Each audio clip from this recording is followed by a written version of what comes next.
What's up, investors? It's the Russian dude. Let's immediately talk about why Americans are in serious trouble, because the inflation expectations are literally through the roof and the housing affordability literally plummeted. To begin with, let's talk about the inflation expectations, and as you can see from this graph, in the next couple of years we might reach the inflation of approximately 5.3%. Just for reference, right now the inflation is on average approximately 3.27%, and the main problem for the Federal Reserve right now is obviously the inflation itself. Whatever they're doing right now by trying to keep the interest rates higher than normal for an extended period of time is barely working. The inflation is barely budging, and it is going down much slower than anticipated. For this reason, the Federal Reserve is doing the pivot right now. They most likely will not decrease the interest rates this year, or maybe they will do it at least once. But the market, the politicians, the Senate, if you've been watching my previous videos, they are pushing the Federal Reserve to decrease the interest rates as soon as possible. They want the economy to resurface once again, they want the economy to bloom again, they want the stock market to explode, because guess what? This is what gets the votes. Especially if you're a politician, this is what makes people happy. Nobody wants to go to the mall, to the groceries, and pay dozens of dollars or even hundreds of dollars more what they used to. But this could be one of the biggest mistakes that the Federal Reserve can potentially make if they're gonna listen to the people and start decreasing the rates. One of the very first things that's gonna happen is the increase in the inflation. This is the last thing, to be honest, in my personal opinion, they should do right now. They should not listen to the politicians and continue what they're doing right now, or become even more hawkish.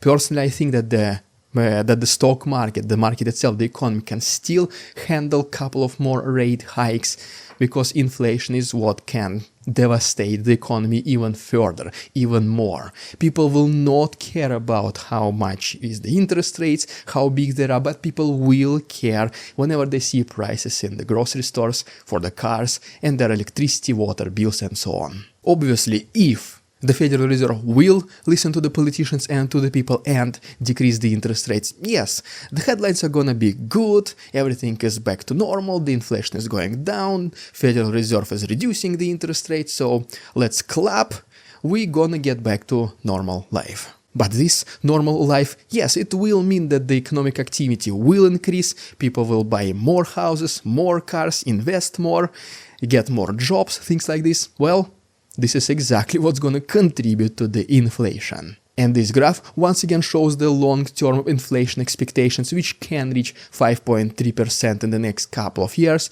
which is going to be even way higher than for the last 10-20 years. And in case it does happen, guess what? The Federal Reserve will once again need to start increasing the rates. Right now, potentially the way I see it is that we can be in the final stages of this fight against the inflation. The people, the economy just need to hold a little bit longer. But in case these last steps are not to be fulfilled, if we do reduce the interest rates prematurely, we can literally go not even to the step 1, not to ground zero, but we can completely cancel the entire process for decades. And just one of the things which I mentioned which contributes to the inflation, for example, the real estate. So let's talk about this right now, because yes, housing affordability literally plummeted. You can see this graph which is right now on your screen. And until the pandemic, until these times, these two graphs, the blue line by the way represents the house prices and the red line represents the affordability, they were kind of interchangeable. Whenever the house prices go up, the housing affordability goes down, and when the prices go down, the affordability goes up. Makes sense, right? But after the pandemic, after the entire world changed, after Federal Reserve made the interest rates completely close to zero, like literally you can borrow money and pay minimal interest rates on this, guess what happened? One of the first things. The price of the houses went up.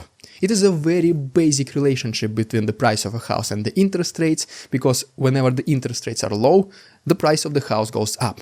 Whenever the interest rates are high, the price of the house goes down.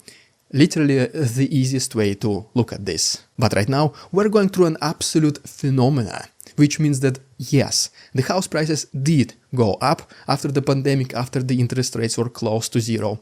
But as soon as the Federal Reserve started to increase the rates, well, as you can see, just like the inflation, the house prices also barely budged. And as a result, we have literally one of the worst case scenarios.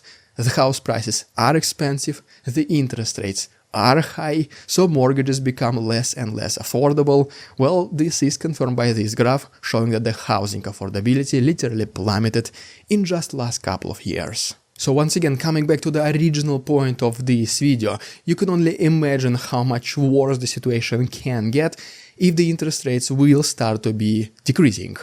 Which means, once again, based on this basic ratio between interest rates and prices of the house, if the interest rates will go down, the prices of the houses will go even further, making the very basic, 2-bedroom single-family house to be absolutely unaffordable for an average income household. Well, there you have it, guys. Please like this video and subscribe to my channel if this was video informative, interesting, or both, and see you on Monday.